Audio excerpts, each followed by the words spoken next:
Aly Raisman says abuse by team doctor began when she was 15.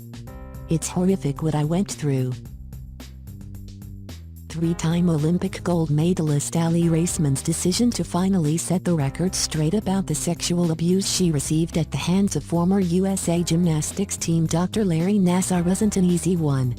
She tells People in an exclusive interview, "I was just so scared and nervous about what people were going to think," says Raisman, who details the abuse in the pages of her aptly titled autobiography Fierce, which will be released on November 14th. "I was a textbook victim. Brainwashed to believe I was fine." The 23-year-old former captain of the 2012 and 2016 United States Women's Olympic Gymnastics team has come forward with a disturbing account of how she claims Nassar began molesting her at the age of 15. In her new book, excerpted exclusively in the new issue of People, she opens up about her frightening memories of Nassar, who is now awaiting sentencing on federal child pornography charges in Michigan and has been accused of sexually abusing hundreds of female athletes. "It wasn't until I started seeing other doctors and athletic trainers that I began to realize that their methods were far different from Larry's," she writes. "When I lay on my stomach to have my hamstrings worked on, towels were draped over my hips and buttocks for privacy and to ensure that there was no inappropriate skin-to-skin contact. They never, ever crossed any lines in where they massaged. And there was never a moment when their methods made me uncomfortable. It was different with Larry. I would lie on the table, my hands involuntarily balling themselves into fists as his ungloved hands worked their way under my clothing. Treatment sessions with him always made me feel tense and uncomfortable."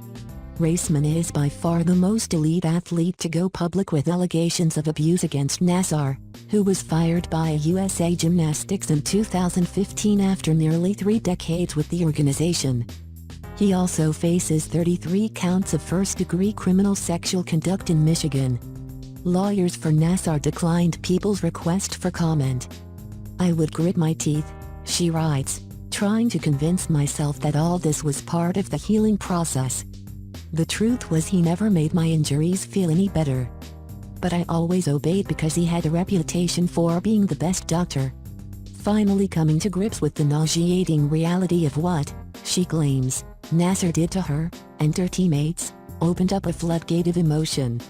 "When I look back now," she says, "it makes me angry.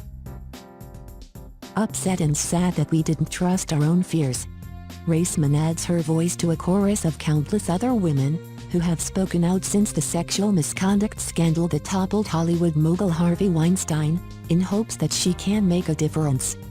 "The last few months have not been easy for me," says Raisman. "There have been some days where I feel so much anxiety and I feel sick. I've never really had that before. It's just nerve-wracking because you don't know how people are going to react. I love gymnastics," she continues. "This has nothing to do with my teammates, my coaches, or the sport I love so much. It's the organization, USA Gymnastics, that let me down. I don't know how some of them sleep at night. I don't feel like they care at all that this happened to me.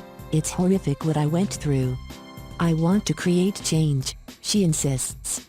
"No one deserves to be hurt or taken advantage of." In a statement Sunday, Team USA Gymnastics said in part, "We are appalled by the conduct of which Larry Nassar is accused, and we are very sorry that any athlete has been harmed during her or his gymnastics career." Aly's passion and concern for athlete safety is shared by USA Gymnastics. "Our athletes are our priority, and we are committed to promoting an environment of empowerment that encourages speaking up, especially on difficult topics like abuse, as well as the protection of athletes at all levels throughout our gymnastics community. We are hard at work to strengthen that commitment by adopting the USA Gymnastics Safe Sport Policy, hiring a new president and chief executive officer who emphasizes empowerment throughout the organization, building a safe sport department that is developing a comprehensive education plan for members, and creating an implementation plan for the recommendations made by an experienced former federal prosecutor who carefully examined the organization's past policies. The statement concluded, "We are committed to doing what is right, and we want to work with Aly and all interested athletes to keep athletes safe."